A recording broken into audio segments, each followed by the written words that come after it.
अनन्तं विभुं निर्विकल्पं निरीहं शिवं सङ्गहीनं यदोङ्कारगम्यं निराकारमत्युज्ज्वलं मृत्युहीनं परं ब्रह्म नित्यं तदेवाहमस्मि। स्वाराज्य साम्राज्य विभूतिरेषा भवत्कृपा श्रीमहिमप्रसादात् प्राप्ता मया श्रीगुरवे महात्मने नमो नमस्तेस्तु पुनर्नमोस्तु। नमो नमस्तेस्तु पुनर्नमोस्तु। नमो नमस्तेस्तु पुनर्नमोस्तु। नमस्तस्मै सदैकस्मै कस्मै चिन्महसे नमः यदेतद्विश्वरूपेण राजते गुरुराजते। यदेतद्विश्वरूपेण राजते गुरुराजते।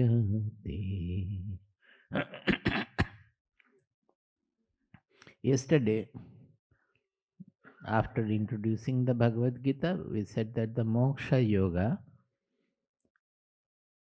see, when we proceed in spiritual knowledge, many of our standard ideas we have, common ideas, they have to be completely reformed, refreshed, and understood with a new dimension. Moksha, people often talk about not being born again. This is a religious concept, I said yesterday. Religious concept means our religion is based on the 4 pillars. Religious concepts are based, the religion is based on 4 concepts which we can call 4 pillars. One is the God, the concept of God, heaven, hell, etc. The second is the karma theory, which when we really go into it, it is nothing different from causality. Causality, you understand that everything in this created universe is under causality. That means you can relate by cause and effect chain. Nothing exists here without a cause. Except when we go to the ultimate level, there cannot be any cause by definition also. We will discuss it. We have earlier also discussed it.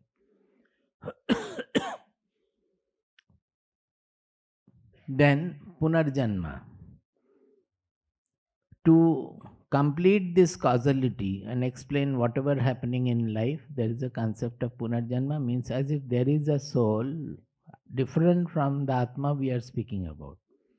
There is a soul which undergoes repeated birth and death, and through that it progresses. Finally, it attains moksha when it never gets born again. Now, the first thing you should remember, because people find it very difficult to get over, to outlive these concepts. So, spirituality cannot progress if our mind refuses to outlive these concepts. These concepts are good. These religious concepts are necessary for the large mass of people. It is essential. Otherwise, to keep the society bridled, to keep it on the path of morality also, they are necessary. But for a truth seeker, when we take to the spiritual path, unless we are able to outlive it, we will not be able to progress. All the Shastras are speaking about it. Still, because we are away from the Shastras, we get bogged down to these concepts. It's a half digested form of heredity we are receiving. Earlier days, people were given the exposure to the Shastras. So, although religious concepts were there, they used to know when one has to outlive. It is clearly mentioned in the Upanishads, in Mundaka Upanishad, in Katha Upanishad, everywhere. But still, our people find it difficult. Even when we explain, they find it difficult to accept because it has got so ingrained. The first thing is Atma. Atma is all pervading one transcendental consciousness. Even calling it all pervading is wrong. Because when all is there, something can pervade. It means that something is already existing and all are pervading. Actually, the entire universe is appearing in that consciousness. It is just like writing in the consciousness. As I yesterday said, that writing in air, writing in water, it is written. The whole universe is written in consciousness.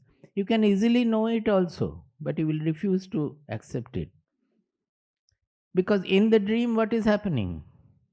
Is not the dream world fully written in consciousness? There is no causality, nothing. Suddenly, a strange space ship appears in your dream. Was it necessary to make the steel for it and prepare and the scientific research to create that? Maybe that has not been created in the world at all, but it still appears in the dream. When your mother's figure is appearing in the dream, immediately mother's thought, mother's figure, everything is together. Can you say that I first thought about mother, then the figure of the mother appeared? Are they not simultaneous?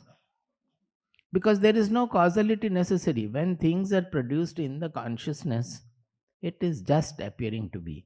That is why ultimate level, the creation of the universe, no causality is there. It cannot be, because cause and effect chain, you cannot go to any absolute level. You will ask then where from that has come. You understand?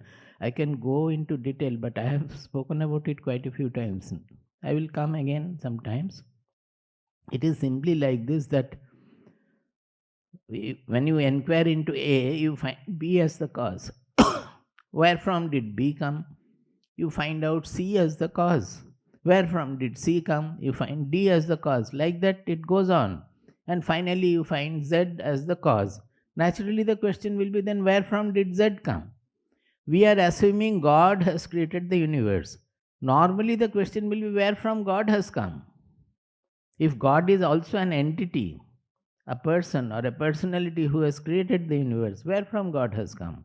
If you extend the causality. So, causality cannot take us to the ultimate level. So, the ultimate truth is transcending causality. This duality, time, space, causality, these are all limited concepts. For the absolute truth, we have to outlive all that. Now, Atma in spirituality is a concept which has been given by the Upanishads. Brahman is a concept of the Upanishad. It is called Upanishad Brahman also. So we have to understand what Upanishads speak about Atma or Brahman. Our Atma, the consciousness, the whole universe is appearing in that consciousness. It is not an object. Not only that, if it is an object, then you will ask, where from did consciousness come? As the scientist will say, that the consciousness is a product of the body. Is it not the present conclusion? That the body generates the consciousness. What they speak about consciousness is only the awareness we speak of, limited to the body. When we are speaking about the Atma, that consciousness, it is not the body produces the consciousness. All the bodies and all the objects of the universe appears in that consciousness. And this consciousness is not an object which you can see in front, that, oh, I have known, this is consciousness. Then it is again an object of the universe. Then where from did that consciousness come will be the question. Actually, the consciousness can only be known as our subject I. It cannot be known as anything. I have known the consciousness. The consciousness knows everything, reveals everything. Whatever is known, if you say that, oh, today I discovered this is the consciousness. No, then what you have discovered is again an object. before you. Object means may not be inert object, subtle object. But that which revealed, that I have known, I am saying that I is the consciousness. So, the concept of Atma as living a body and going to another body, taking another body, passing through that, it is an objective Atma we are speaking, which is moving, which is fragmented, which is changeful, undergoing change, moving from body to body, moving in space time. If any such Atma is there, it is for science to discover one day that there is a subtle element which as a whole goes out and gets into another body or creates another body and goes like that. It is for science. It's not for spirituality. Spirituality does not deal with any Atma which is object or fragmented or which changes, which moves. The consciousness does not move at all. Any movement can be only in the objective plane, in the objective realm. The subject which reveals all the movement, that is the Atma. So unless we are ready to outlive our usual formed concepts, we will not progress in spirituality.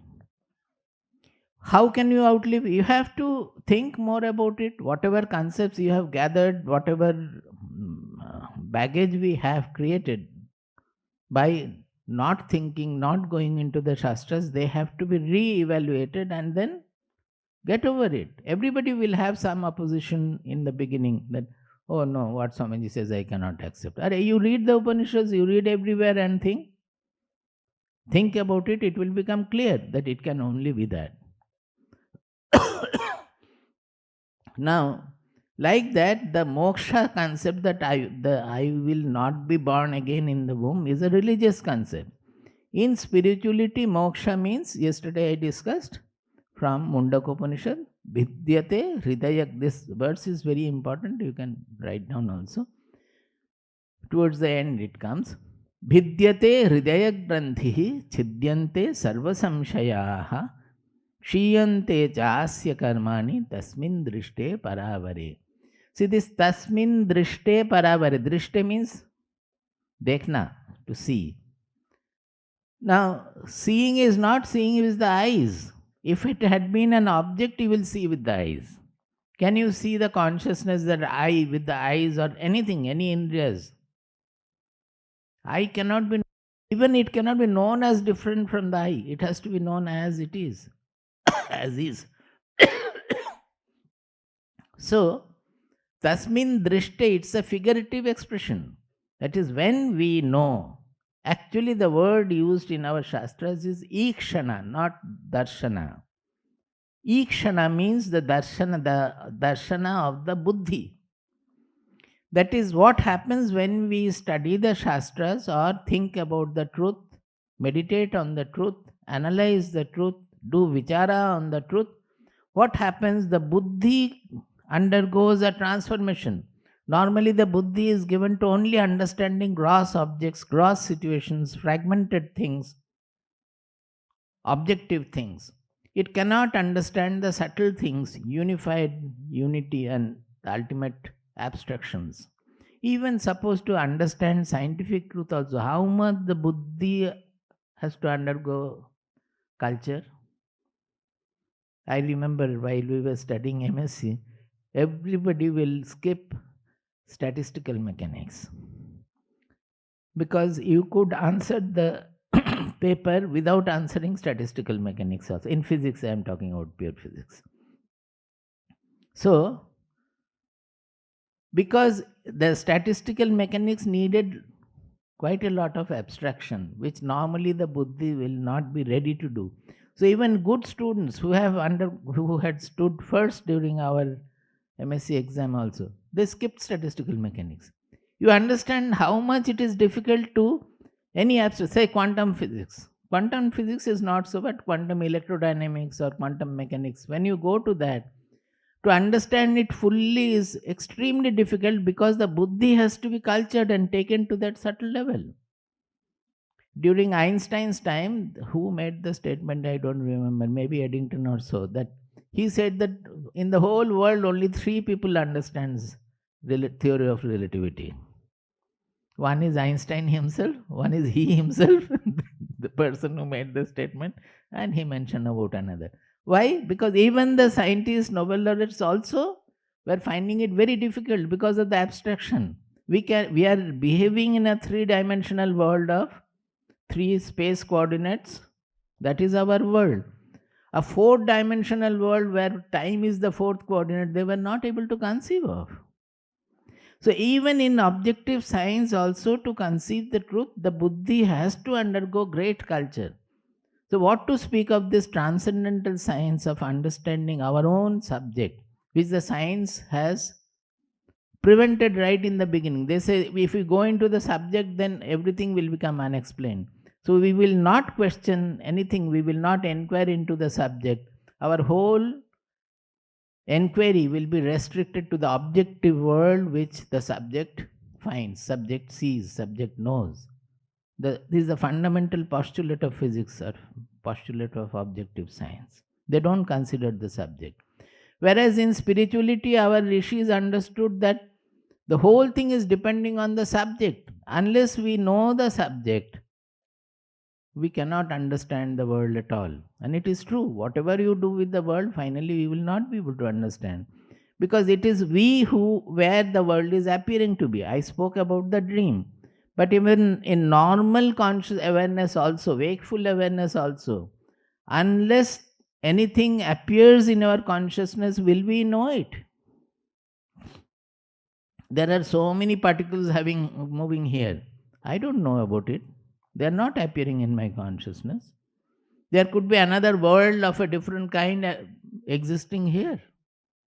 As long as it doesn't appear in my consciousness, we will not know it.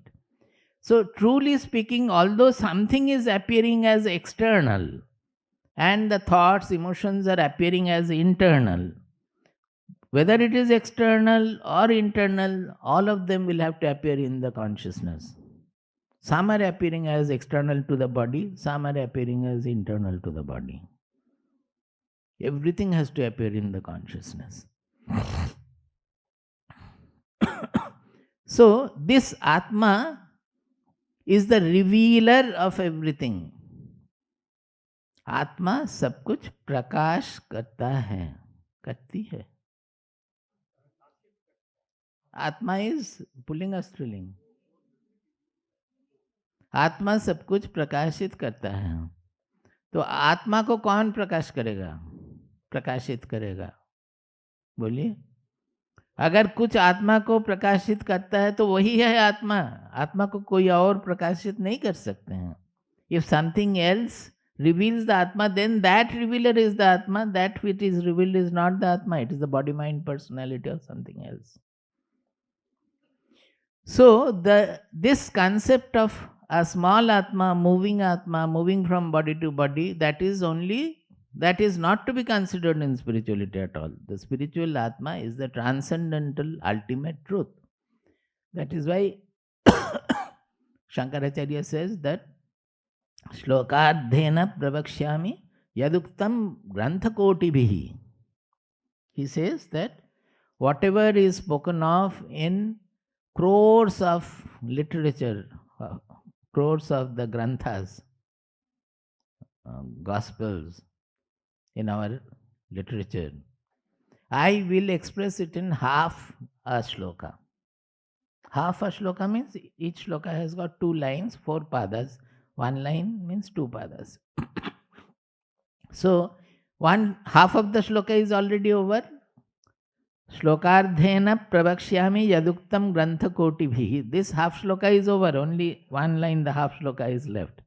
He says, Brahma satyam jagan mithya jivo brahmaiva naparaha. He says this half a shloka expresses the whole truth. What is that? Brahman is the reality, is the truth. And whatever we are seeing is the multifarious manifestation at variety and all.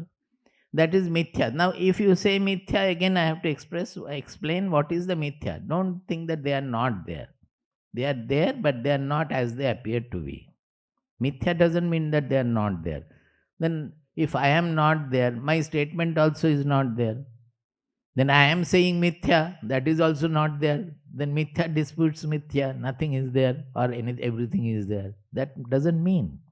So mithya means something else. We can go into it some other time. Jivo brahmaiva na paraha. That we consider to be our jiva, that is the conscious element in us. That itself is the Brahman. It is not different at all. As long as we see the reality of the body mind personality, we call it a fragment of the consciousness in the body and all. But when we go into it in reality, we find that that alone is. And in it, the whole universe appears to be. Everything else is appearing.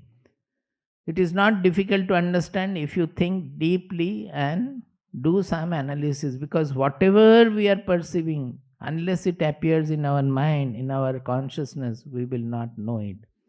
So whatever we are interacting with, are they not written in consciousness? Be it gross, this appearance of gross objects is also in the consciousness. It is a concept in the consciousness. Appearance of subtle thoughts, emotions, concept of God, they are also appearances in the consciousness. Everything is concept in the consciousness, appearances in the consciousness. So, that way, this spiritual moksha is wherever we are now finding bondage, that bondage will be removed. We will feel free. Where all we are finding, I am not free, I am bound. In all those positions, I will feel that I am free. Now, if I want to become good and not able to become good, every time I hurt others or do something else, I am suffering from that. That bondage will not be there. You will behave freely. Similarly, you want to know something, know the truth. I am not clear about the truth. I am not able to understand about the truth. That doubt will no more be there. So yesterday I explained, Vidyate hridaya granthihi chidyante sarvasamshayaha shiyante chasya karmani tasmin drishte paravare. When one sees the truth everywhere, as just now I explained, when we see the truth of the Atma, the subject, the Brahman, everywhere, and that is the only is, when he sees that, then what happens is that there are three things happening in him. Vidyate hridaya granthihi, that is emotional knots, the smallness in our emotion, the smallness of our identity, the selfishness in us, and also thinking of I am this, I am that, separated from all others. That knot gets untied. Vidyate hridaya granthihi, the heart, the knot of the heart gets untied. That means what? You feel free. Now the heart is always creating, it is that smallness is always creating tension, pressure, stress, everything. You feel that it is, you feel absolutely like a child, that free to do whatever comes, you do. There is no desire, nothing to be done. There is no work to be done, nothing. Chidyante sarva samshayaha. Now the intelligence is doubting always. Even for a sadhak also, oh, is this samadhi? Is this the truth? Have I realized the truth? Have I become a self-realized person or not? All these are also doubts. No such doubts will be there. You will not bother about whether I am self-realized or not. Completely free. So the emotional knot will go, the doubts in the intelligence will go, and kshiyante chasya karmani, his doer-ship ego will also get dissolved. That is, हमने ये किया है, वो किया है, I have done this, I have done that, either sinful or great, those things will not be there. And or I have to do this, I have to do that, वो भी नहीं रहेगा. जब तक है करते रहेंगे, जब जाना है आराम से चले जाएंगे. There is no fear, nothing. And there is no special intention to die also. Sometimes it happens that people feel so that others are becoming burdened. They leave their body. Many sages that do it. In Rishikesh and other places, they walk into the river. When they find that the body has become a boj, has become a burden for everybody, they simply walk into the river. We will call it suicide, suicide. Or in our country, there is no suicide like that. It is absolutely permitted. Vivekananda has written about Pauhari Baba, I have told so many times. Pauhari Baba, there is a small book written by Vivekananda. He met him. He is called Pauhari Baba because Pavan Ahari Baba. Pauhari means Pavan Ahari Baba.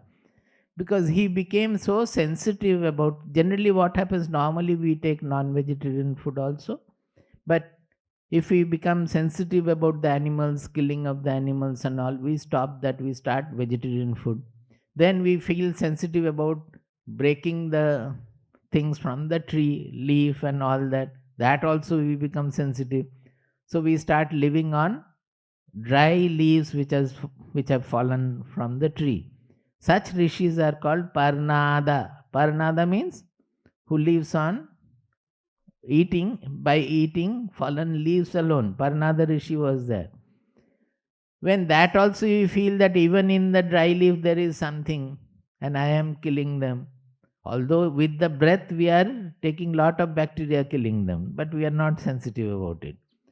So when you become like that, you don't take anything. All the nutritions are there in the air also.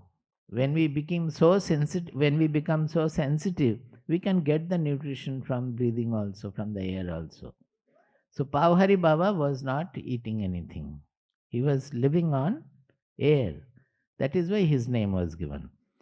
So he was so sensitive that Vivekananda writes, one day the villagers, the nearby villagers, before that also there is a truth. He had one lota and kambal or something in the cave where he was staying. One day after bath, when he came back, a person started running out of his cave and running. He had made a bundle of his kambal and whatever elements were there. He made a bundle and he was taking it. A chor aaya tha, a thief who had come, who had made a bundle and was running away with it. By that time he came, so who left the bundle and started running. Pauhari Baba picked up the bundle and started running behind him. And soon he caught him and said that, Baba, you please take these things. If only these things also make somebody else to have greed for this or make it attracts you, making you a chore. I don't want it. You please take it away. वो जबरदस्ती से उनको दे दिया, भेज दिया. So finally one day the villagers saw smoke coming out from his cave. So they were worried. They went there because regularly they were going and taking Ashirvad from the Baba. So they went there and they found that he has placed his pyre, the lakdi collect karke, jo firewood and all, and made his pyre and set fire to the pyre and was lying on it. And by the time the villagers came, the body is already burned. Because he thought that if I die here, it will be a problem for the villagers. They have to dispose of the body. So he wanted not to create that much of problem for the villagers also. So he set his own pyre and lay on it. So all these things in our country, they were there. It was allowed. Some people used to sit in meditation and leave their body. Call it suicide, call it anything, doesn't matter. So, kshiyante chasya karmani. They don't have anything to do, or they don't have a feeling of I have done this, I have done that. So he gets freed of the doer-ship ego. So this is called the moksha. That means there won't be any knots in the psychology, in the emotional part of our being. The emotional part of our being will feel absolutely free and infinite. There won't be any doubts in our intelligential part of our being. The intelligence will be absolutely clear and free. And there won't be any doer-ship in the ego part of our being. I have done this, I have done that, or I have to do this, I have to do it. That is called the moksha. So this is the chapter in which this ultimate state is being discussed. Now, in Bhagavad Gita, all the terms have been redefined with a very enlightening meaning. For example, generally sannyasa, this chapter is called Moksha, Sannyasa, Yoga also. Both names are there. Moksha Yoga or Moksha Sannyasa Yoga. Normally, sannyasa means external renunciation, that renouncing all the, say, profession, family, and property and wealth, everything, and walking off, which can be seen that, well, this person has renounced his house, renounced his family, renounced his job, everything. It can be externally seen. Similarly, Tyaga also, Tyaga means again renunciation, abandoning. That also is generally understood as something you leave, that you left your home, you left your property. These are all Tyaga. But because this spiritual knowledge and spiritual ultimate spiritual growth and fruition is all internal, Bhagavad Gita defines everything as an internal attainment. So even if you have left and taken to sannyasa, that is not the real sannyasa. So Bhagavad Gita defines sannyasa, as it will define in this chapter also, as the inner renunciation, which comes only through knowledge, that when we come to know that I have nothing to possess, there is no question of possessing anything. The whole universe is activated by Prakriti. It is just functioning in its own manner. I don't possess anything. I don't have to do anything. That knowledge matures into, we call it naishkarmya, we call it sannyasa. Naishkarmya means actionlessness.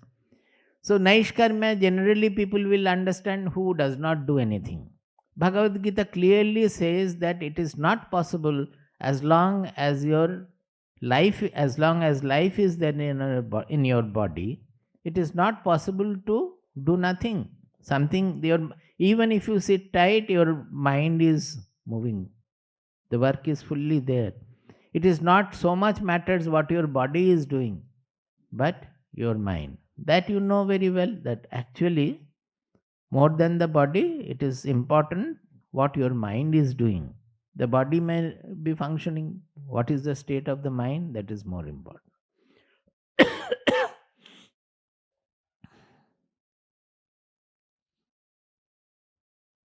So, it starts with, you will chant following me.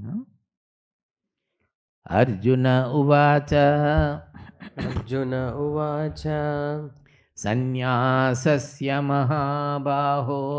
Sannyasasya Mahabaho. Tattvamichhami veditum. Tattvamichhami veditum. Tyagasya cha hrishikesha. Tyagasya cha hrishikesha. Prithakkeshi nishudana. Prithakkeshi nishudana. I will raise the pitch a little. Your sound is not heard at all. Sannyasasya Mahabaho. Sannyasasya Mahabaho. Tattvamichhami veditum. Tattvamichhami veditum. Tyagasya cha hrishikesha. Tyagasya cha hrishikesha. Prithakkeshi nishudana.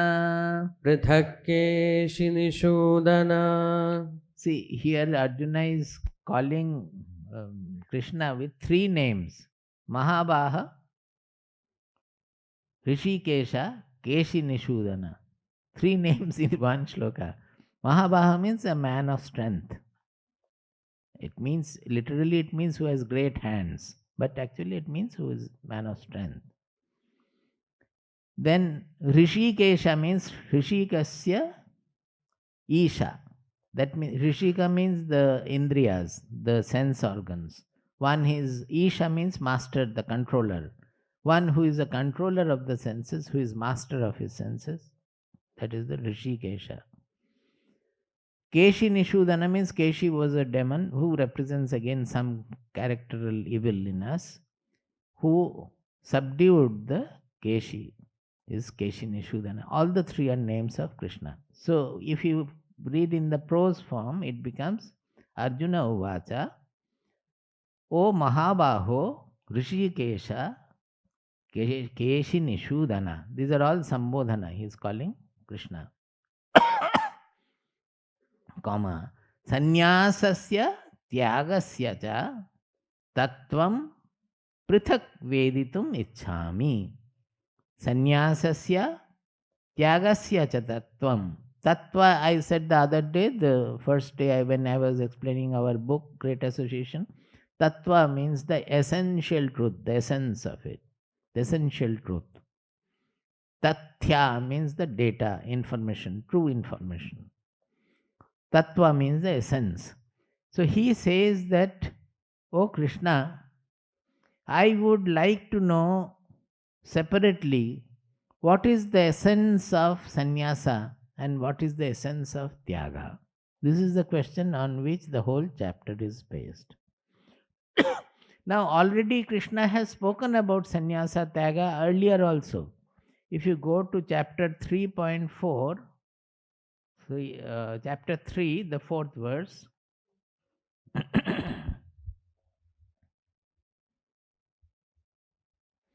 he says, Na karmana manarambhat naishkarmyam purushosnute na cha sannyasana deva siddhim samadhigacchati. He says, na cha sannyasanat eva siddhim samadhigacchati.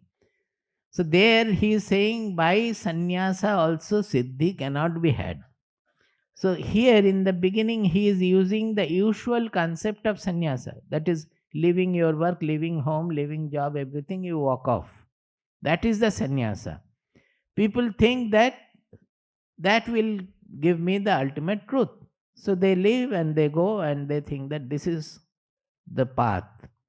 He says, no, you cannot ensure that just by external living you will be able to attain the truth. Siddhim samadhi, samyak adhigacchati. The siddhi, the truth cannot be had well just by this kind of sannyasa. That means just by leaving. Actually, you know, we have two kinds of sannyasa. One is called vividisha sannyasa, another is called sannyasa. Vividisha means veditum ichha, means janne ki ichha, vividisha. That means the eagerness to know. Eagerness to know the truth.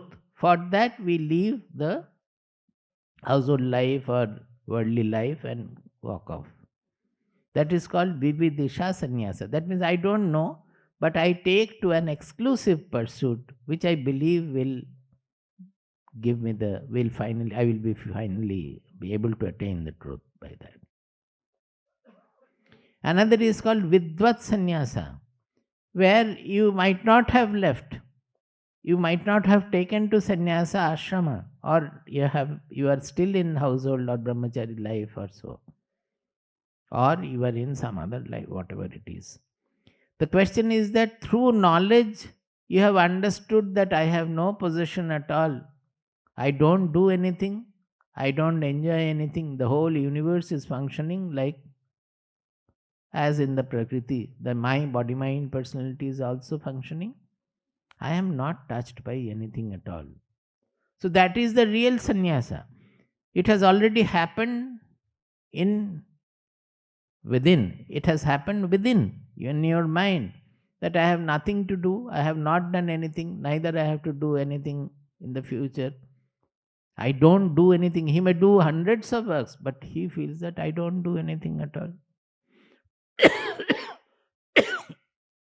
So when this state has unfolded in his mind, he automatically his lifestyle also changes and he takes to a sannyasa. Sannyasa life means the external sannyasa life. That is called vidvat sannyasa. in Yajnavalkya, Brihadaranyaka Upanishad, who has written the largest and the most profound Upanishad. Brihadaranyaka Upanishad is so thick. Now, it starts, the Brihadaranyaka starts with the statement of Yajnavalkya that he divides his property between his two wives, Katyayani and Maitreyi. Maitreyi, na? And he says that they ask that why are you doing this? He says that I have to take up sannyasa. I am going to take up sannyasa. Then Katyayani was happy because she got half the property. She can now buy enough of sarees and all without asking the husband. So she was very happy. But Maitreyi was not like that. Maitreyi was a Brahma Vidushi. She was given to knowledge. Maitreyi asked that, well, is it so? Then with this property, do you think that I will be able to attain the ultimate? Whatever property you have given to me? Yajnavalkya said, no, certainly not. Then this statement of Maitreyi is very famous. That she said that, Yenaham namritasyam tenaham kim kuryam. Yena aham na amritasyam.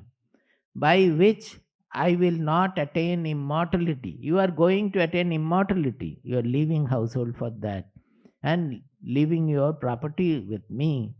But with this property, if I am not going to attain immortality, tena aham kim kuryam. What shall I do with that property? I am not interested in that. Then Yajnavalkya said that, Maitreyi, you have always been my favorite. Come, sit here. I will tell you where lies Amritattva. Now, before taking up sannyasa, Yajnavalkya has discussed everything about the truth in Brihadaranyaka through Maitreyi Yajnavalkya Sambhada, and there are so many others also. So, when such a person takes to sannyasa, it is the Vidvat sannyasa.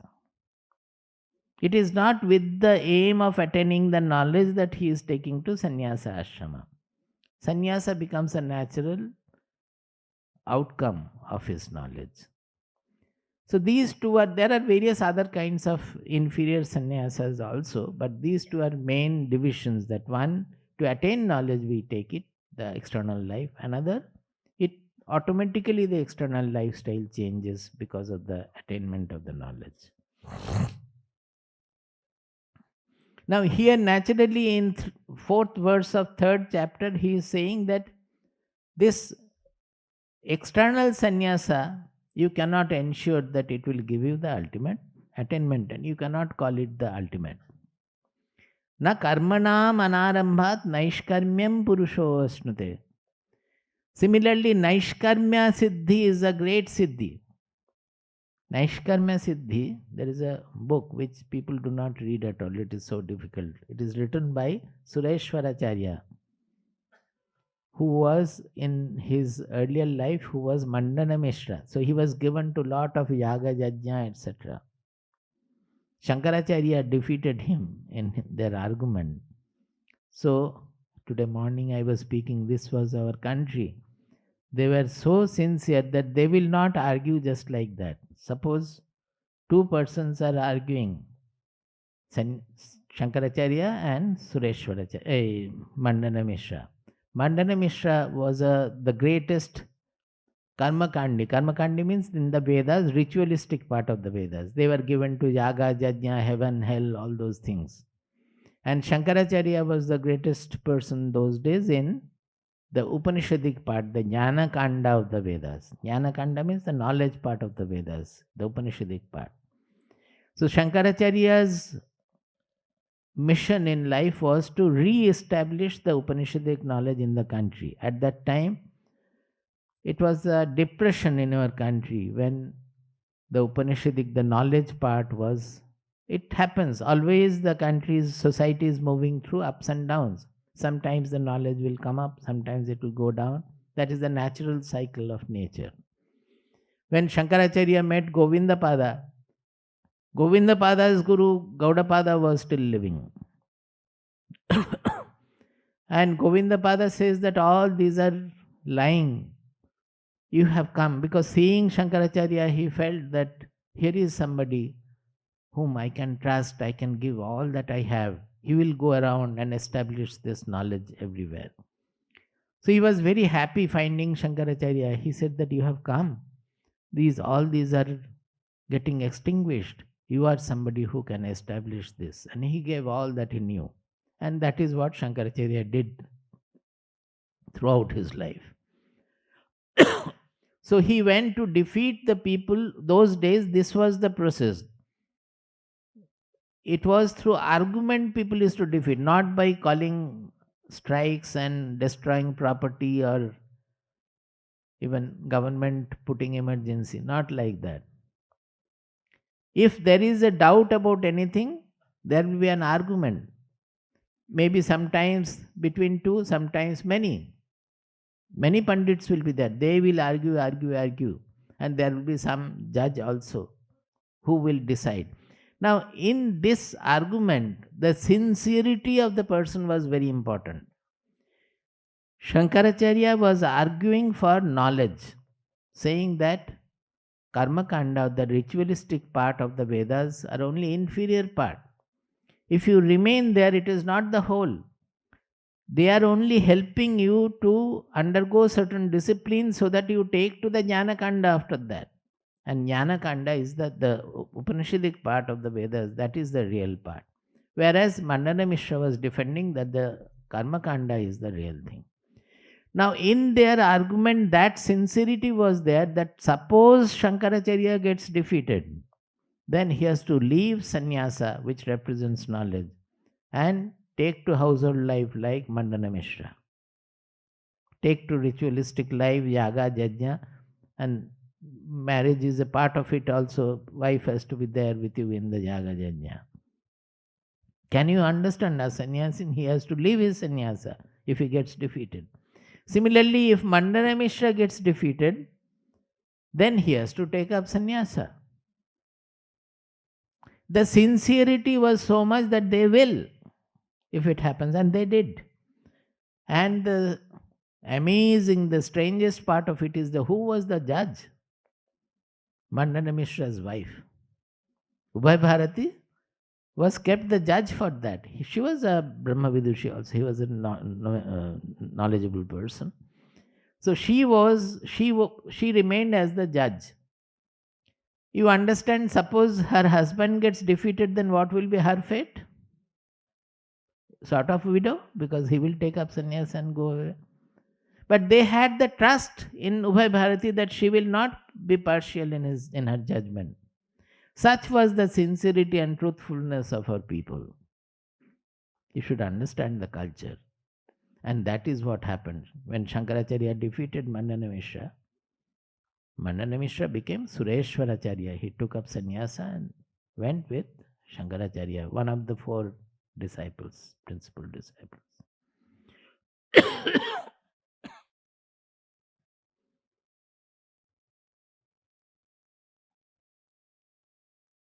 This sincerity has to. Mandana Mishra's guru was, what is his name? Kumaril Bhatta. Mandana Mishra's guru was Kumaril Bhatta.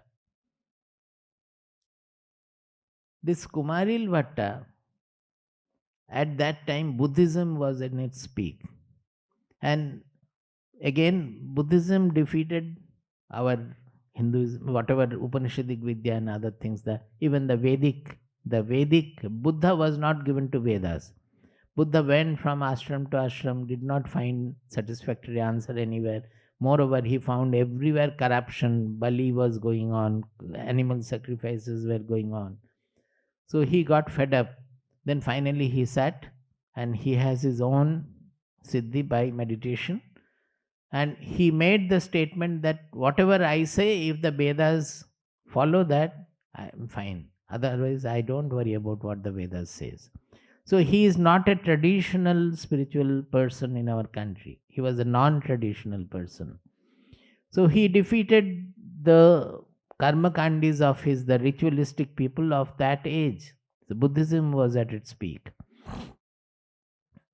This Kumaril Bhatta wanted to defeat Buddhism and re-establish Vedic culture. Nobody could do it. It was not easy. So, to know the inner truths, the essential things of Buddhism, he went to the greatest Buddhist guru of his time, became his disciple, and learned Buddhism in and out so that he could defeat Buddhism. And he defeated.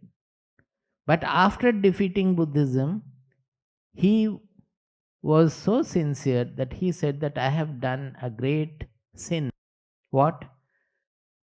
Being a Shishya, I have deceived my Guru. Buddhist Guru he deceived because he did not tell him the real intention. I have deceived I have deceived my Guru. And the only penance for that is to die in Tushagni.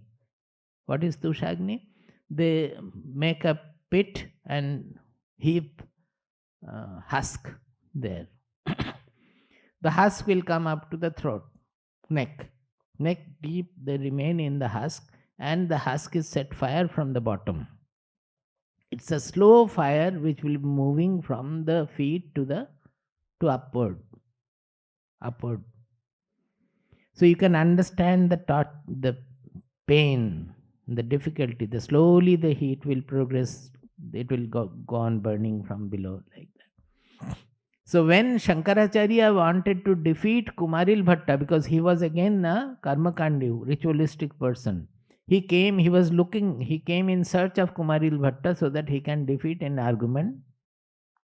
One is between Buddhism and ritualistic Veda.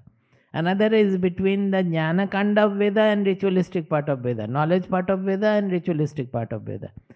You are finding difficult all these points. I will explain later what can be done. Some Sanskrit words are there. So when he finally arrived near Kumaril Bhatta was already in the Tushagni and it was coming up to the neck almost. So he told Shankaracharya that I cannot argue now. So my greatest disciple is Mandana Mishra. You go and defeat Mandana Mishra, then if you can defeat Mandana Mishra, accept that you have defeated me. Then Shankaracharya went to Mandana Mishra and defeated in the argument. See the sincerity of the people, that he deceived his Guru. He was a great disciple, but he deceived his Guru in the basic intention to defeat them. He learned their knowledge, and for that he underwent this penance. This was our sincerity. I was telling today morning that in the oldest, the ancient university of the world has not known any university before that. Our Takshashila, which is in Pakistan now, West Pakistan now. And now there is only one Pakistan. Other has become Bangladesh. This Takshashila was the international university of that time. People from all over China and other places, they used to come for knowledge there. It's a very famous university. Later on, Nalanda came. It was before Nalanda. So Takshashila had 4 gates. There were east, west, north, south. So any seekers or students wanting to come from south will enter from the southern gate, from north will enter through the northern gate, like that. They had 4 gates. And you know who were the Dwarapalas. Dwarapala means the gatekeepers. Gatekeepers. There were 4 gatekeepers. All the 4 gatekeepers were great erudite scholars. So anybody who can defeat the gatekeeper will be allowed to go in.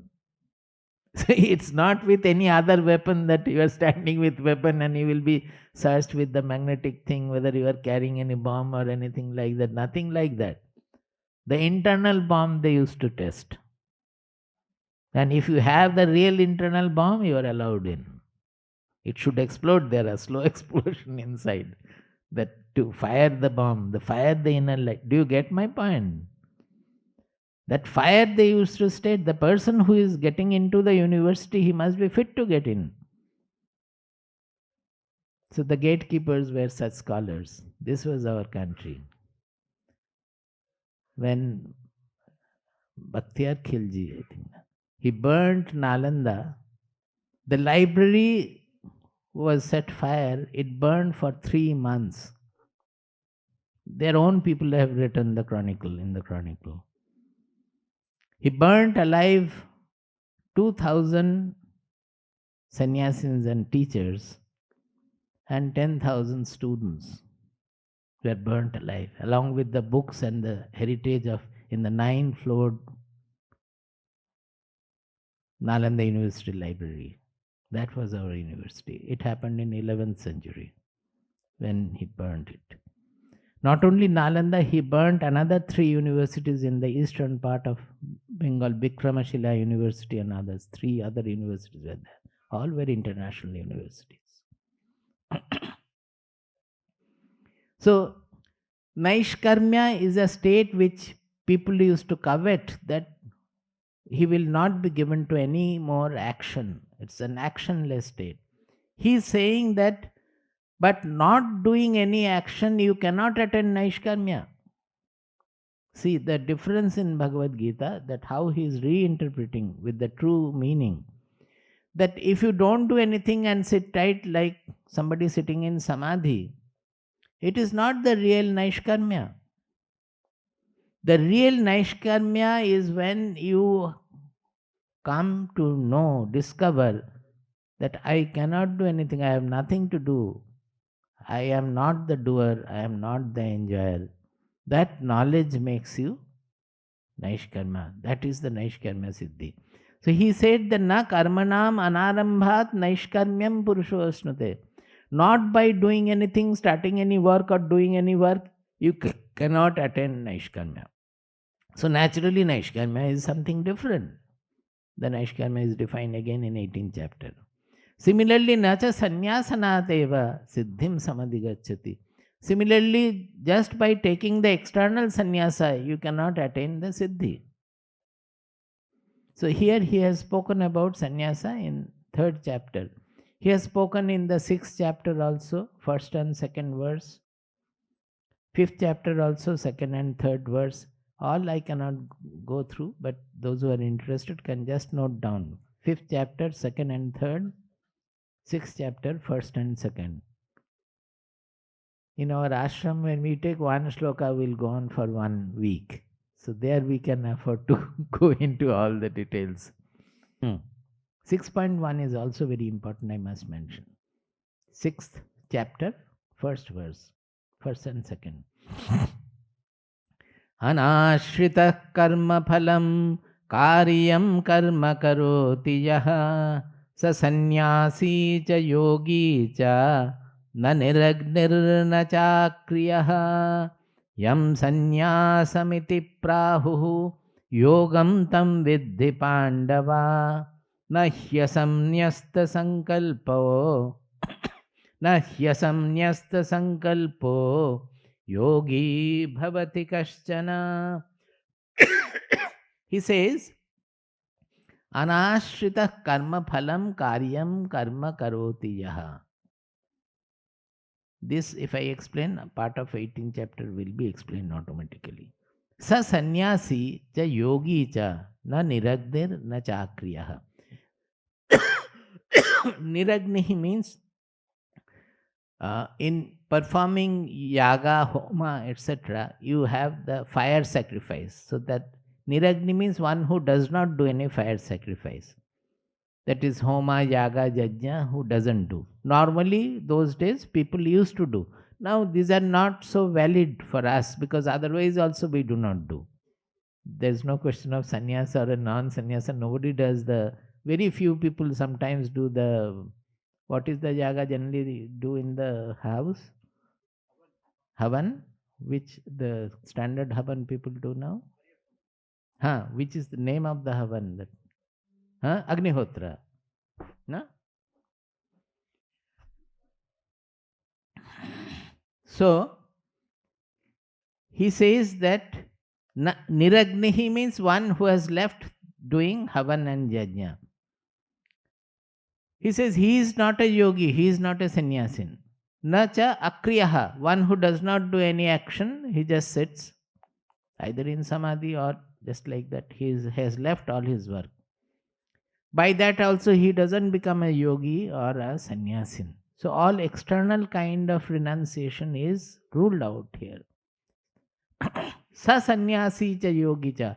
Then who is that sannyasi and who is a yogi? Here he is equating the sannyasi and yogi.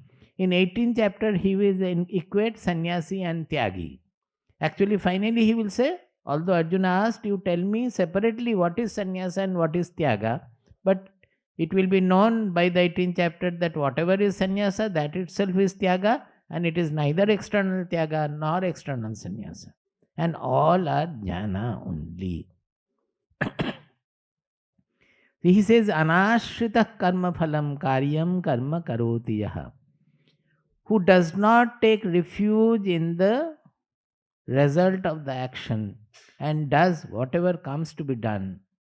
Such a person is called a sannyasi, called a yogi. Now, here again, a great misconception I have to resolve. Anashrita karma phalam.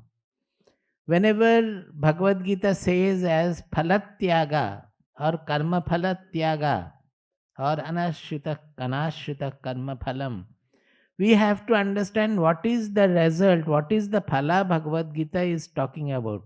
All over the world it is misunderstood, grossly misunderstood, foolishly misunderstood.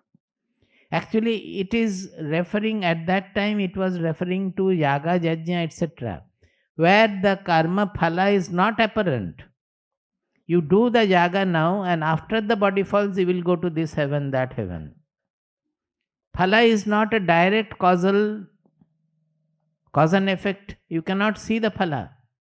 Some cases, putra kameshti and all, you have sons and all. Those were there. The most of the yagas where the result will come after your body falls. So phalatyaga means you don't worry about that phala. You do the yaga, yajna, etc. But when we apply now, nobody is doing yaga, yajna for going to heaven. And otherwise also Bhagavad Gita is not speaking about only that kind of the yaga, yajna, phala. Here the result of the action cannot be renounced at all. Objective result of an action. Suppose you walk towards CIRD. Will you not reach every step you take? Will you not get to CIRD and finally you will reach CIRD? So is it not the result of your walking action? After coming to CIRD, can you reject, abandon that action? No, I did not want to come to CIRD. I don't want to come to CIRD. Is there any meaning in that? Anything you hold, say you are bearing child for 9 months. Every month, is it not coming nearer to delivery? So the causal chain, the fetus is growing. So the ultimate result of pregnancy is the delivery of the child. Is it not? Phalatyaga means you should abandon the child. Even if you abandon, it is the phala is already there. The abandoning is another karma. That will have another phala. The child will die. How will you abandon the result of it? It's absolutely wrong. Objective, Bhagavad Gita has not spoken about the objective result at all. This phala is internal phala, that whenever we are doing something, why do you do it? Tell me. To become happy. You may say that I will get some money. With the money, what will you do? I will get food and shelter and all. I have to feed my family. Well, why are you wanting to feed my family? They will be happy. So what? If they are happy, I will be happy. Ultimate result of every karma, is it not that we are looking for happiness? Any doubt? You think anything you do, ultimately to become happy. Now the question is, has anybody become happy by doing anything or getting anything from the external world? Has anybody become permanently happy ever in this world? You may get a little happiness.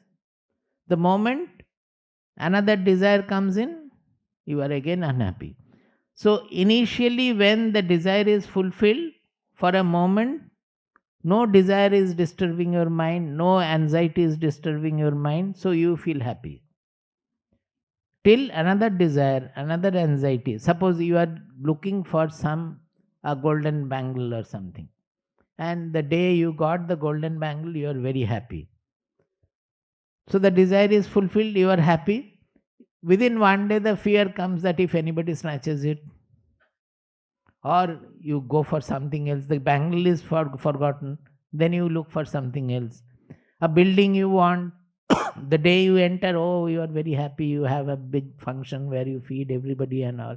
The next day the wife will say something, यहाँ leak हो रहा है, वहाँ से पानी आ रहा है, यहाँ हवा नहीं होता है, कैसा किचन बना दिया है, ये चाहिए वो चाहिए, ये ठीक नहीं हुआ है, things are not all right. So then we are no more thinking about that. As long as the desire was there, it was keeping our mind disturbed, agitated. The moment the desire is fulfilled, the mind becomes peaceful, and that gives us the joy or the happiness until it again gets disturbed by something else. Either the fear of losing or the desire for getting something else. Initially, the promotion you wanted. When you get the promotion, you are very happy. You may feed your colleagues also. From next day onward, कौन जानता था कि इतना workload हो जाएगा. अभी तो हमारा फैमिली पूरा बर्बाद हो रहा है. सुबह से शाम तक हम घर नहीं जा पाते हैं, रात तक. I am not able to get back home. So much of workload. The boss is putting so much of pressure. Did you not know that the pressure will be there after promotion? You should have thought about it. So actually, it is not the fulfillment of the desire that makes us happy. It is the elimination of the desire which makes us happy. What we want, we think that the objective result will make us happy. The Bhagavad Gita never says that the objective result has to be abandoned. Our focus has to be fully on the objective result. Suppose you are making a factory to make camera. The factory should produce camera, and good camera which is marketable. For that you have to put your all thoughts and experience, everything there, so that you get the product properly done. Not only that, the product has to be marketed. There is no question of abandoning it at all.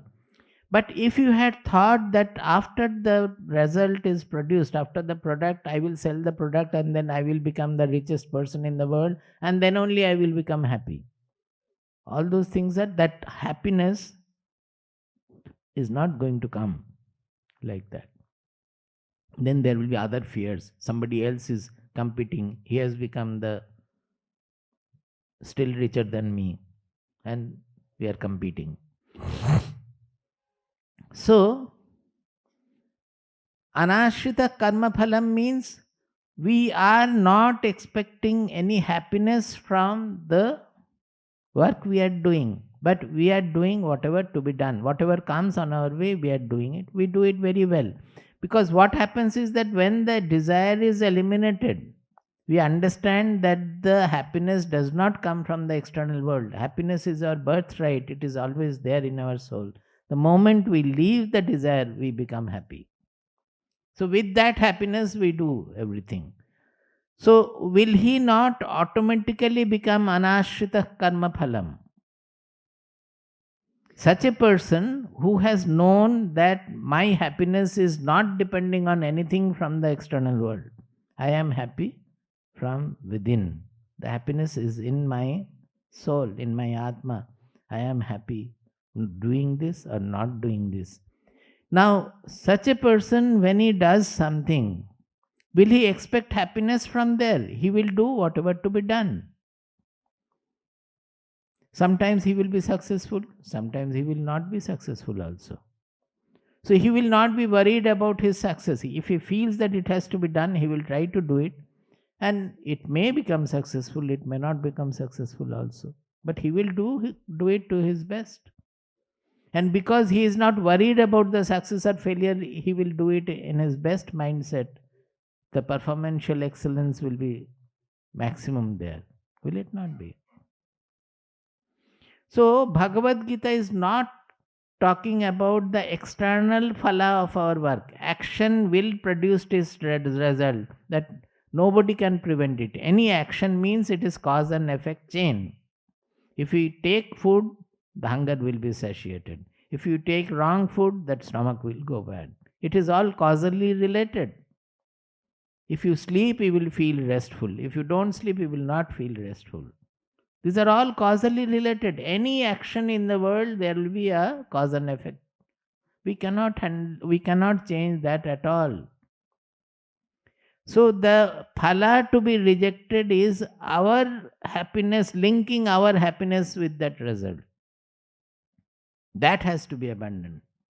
Phala tyaga means that. That is why he says a person who has done this phala tyaga, anashrita karma phalam, who does not take refuge under this karma phala and does everything, karyam karma karoti yaha, who does everything, whatever to be done, whatever comes on its way. Sa sannyasi cha yogi cha. He is the yogi, he is the sannyasin. Why he is saying he is the yogi? Because yoga he has defined as siddhya siddhyo samo bhutva samatvam yoga uchyate. That is the karma yoga of Bhagavad Gita. That one who is equal to siddhi and asiddhi. That doesn't mean that he will not work for success, the objective success of the world, but he will not look for any happiness from there, because happiness is an internal coordinate. He doesn't have to get it from outside. And why is he a sannyasin? Because he does everything as a part of the nature. His personality is a small speck in the whole universe. As the universe is functioning, his personality with its own qualities and characteristics, that also is functioning. So by that knowledge that I have nothing to do, I am not the doer, the body mind, guna guneshu vattanta iti matvana sajjate, 3rd chapter. That it is the gunas of Prakriti which is functioning, that is functioning through my personality also.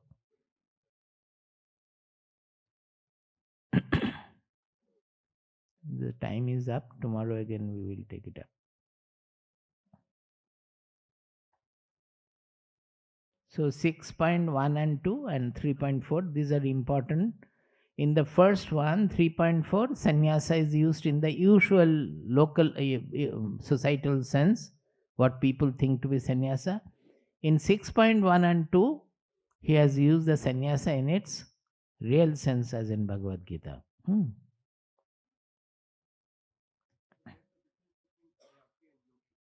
No, he says sa sannyasi cha yogi cha, both are the same. Actually, ultimately everything is same. Naishkarmya is same, desirelessness is same, surrender is same, samatva is same. Everything will come down to the same thing. Prabuddham vimuktam vikaradihinam prasannam sada nitya bodhasvarupam param nishchalam nirgunam sarvarupam bhajeham sadanusmarami pranomi. Prabuddham vimuktam vikaradihinam prasannam sada nitya bodhasvarupam param nishchalam nirgunam sarvarupam bhajeham sadanusmarami pranomi. I think about this I have written in the book in the last chapter, and one portion has been put in a box which is very, very clearly expressed, I think, as far as I remember. I have to see.